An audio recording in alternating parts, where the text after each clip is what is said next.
I remember one time I was making casual plans to connect with a relative of mine over text message.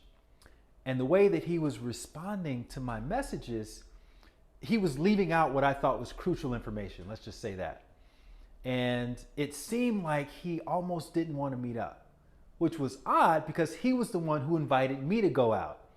And we were getting closer to the time that we were supposed to meet. So I reached out a couple more times and his messages kept getting shorter and shorter without the information that I needed. So I started getting agitated because I felt like he was being passive aggressive all of a sudden and I didn't understand why.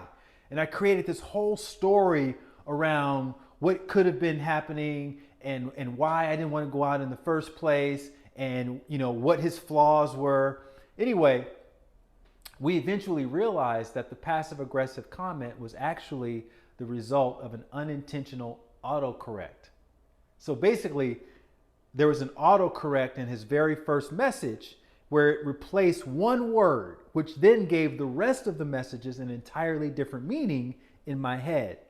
And so after we caught it, of course, we were able to laugh about it, but it reminded me of how much we can get lost in translation when we rely so heavily on digital communication and particularly with text messages, because there's such an obvious limitation compared to face-to-face or voice-to-voice communication.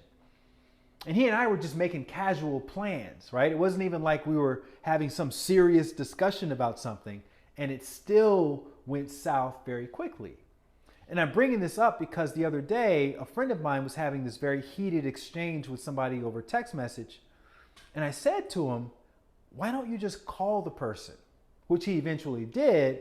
And then of course, everything simmered down from there because it's so easy to project our meaning onto somebody else's text message, especially when we can't detect their tone or we don't know if they're being sarcastic.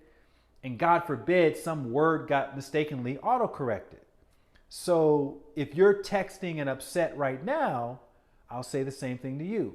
Pick up the phone, dial their number, and talk. And you may find that they had a completely different idea of what your words meant, and you had a different idea of what their words meant. I hope you find this message helpful, and I will see you guys tomorrow. Thank you for watching. I add new videos daily, so make sure you click to subscribe so you don't miss out. And if you want to see the next insight, just click on over to the right. You can also follow me on Instagram @LightWatkins, and I look forward to seeing you next time.